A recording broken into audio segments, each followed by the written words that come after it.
ठीक है कि वो अर्ली इंटरवेंशन इन ऑल लें या फिर उनको एजुकेट कर कर अवेयरनेस प्रोवाइड करके कि अपार्ट फ्रॉम दिस कि बच्चे नहीं कर रहे हैं या नहीं करना चाहते हैं, उनके अलावा भी that they have some psychological condition जिसके वजह से बच्चे नहीं कर रहे हैं, है ना। वो पेरेंट्स को मेरे हिसाब से सबसे पहला इम्पोर्टेंट यही होना चाहिए फंक्शन कि वो अंडरस्टैंड, वो अवेयरनेस देना जरूरी है पेरेंट्स को। But then again, awareness तो देनी है, but what depends is how will you do that? How will you make them understand that this is a safe space and that they should be talking about their problems? ये तो actually हम जब you are saying कि हम अभी UP में चल रहा है जाके, जैसे कि आप लोग घर पे दे रहे हैं उनको अवेयरनेस प्रोवाइड कर रहे हैं, तो ऐसे जब हम यहाँ पे दिल्ली में ग्राउंड कम्युनिटी में वर्क करेंगे तो वो एक्चुअली स्टार्ट वो फेस टू फेस और ग्राउंड लेवल पे उनसे टॉक करके, उनसे एक सेशन रख के तभी हो सकता है, उनके घर जाकर या उनकी सोसाइटी में कम्युनिटी में जाकर अवेयरनेस ही दे सकते हैं। अगर हम बैनर्स लगा दे और ये कर दे तो ये अंडरस्टैंडेबल नहीं है उनके लिए। यस या but that's what exactly I am asking कि आप कैसे करोगे वो जो रैपो जो बिल्ड करना है, वो जो ट्रस्ट गेन करना है उनका, how do you suggest we do that? Rapport building हम तो जैसे as an special educator, I think Yashasvi also knows very well कि हम सबसे पहले हमारा क्या होता है कि एक सेशन होता है, हम पेरेंट्स से बात करते हैं कि आपके चाइल्ड से रिगार्डिंग उनको बेसिक चीजें समझाते हैं, ठीक है कि हाँ जी ये प्रॉब्लम्स मे भी हो सकती है, and if I am not wrong फिर धीरे धीरे इस पे वर्क करके उनको एक्चुअली क्या चाहिए होता है ना ग्राउंड लेवल पे, जो स्लम एरिया से या फिर काफी बैकग्राउंड जिनका काफी लो है, उनको चाहिए रिजल्ट।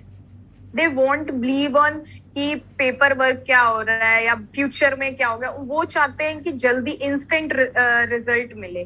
दैट्स ट्रू, है ना, राइट, इंस्टेंट रिजल्ट मिले। तो हम उस पे क्या है कि हम छोटे छोटे गोल्स बनाकर उस पे टास्क बना के कि बच्चा देखो ऐसे नहीं ऐसे कर रहा है, मेथड चेंज, अप्रोच चेंज कर सकते हैं आप, तो वो काउंसलिंग करनी पड़ेगी तो ही हो सकता है। बट प्रॉब्लम तो यही आ जाती है ना कि वो पहले सेशन करने के लिए ही नहीं मानते, because see the you guys are special educators in schools, so the students Yes. who are there, their parents are also well educated. Even if they're not, at least they Yes. understand how all of this is Yeah. important, that it's not always about education and other things that are pretty much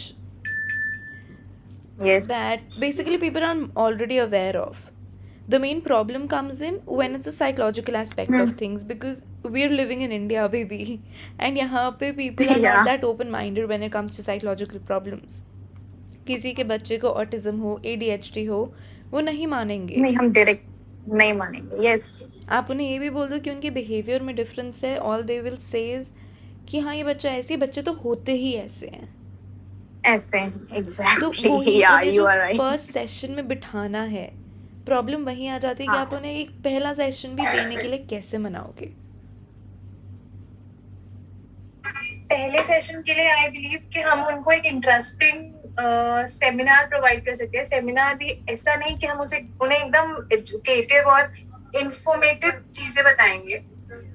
let's suppose we can start with a movie कि हमने एक movie show organise किया है for the particular area, वहां पे आप 10 लोग हैं, आप आइए and we start with the movie Taare Zameen पर।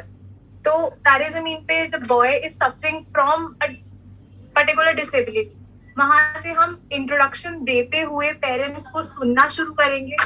जब हम उनकी प्रॉब्लम सुनेंगे, आई बिलीव वो धीरे धीरे करके कम अप होंगे कि हाँ हम यहाँ पे सेक्शन में अपने बच्चे के साथ डील कर रहे हैं या हमारा बच्चा इस चीज में प्रॉब्लम फेस कर रहा है। उनको ये नहीं पता एग्जैक्टली उनका बच्चा प्रॉब्लम फेस कर रहा है, but the child might be suffering from something और might be having some issues, right. तो हम उनको ये चीज समझाने की कोशिश करेंगे by just first listening to the group of the people कि what they are thinking about this section. क्योंकि साइकोलॉजिकल चीजों पे लोग जल्दी भरोसा नहीं करते, हमें उन्हें भरोसा करवाना पड़ता है। That's a very interesting perspective.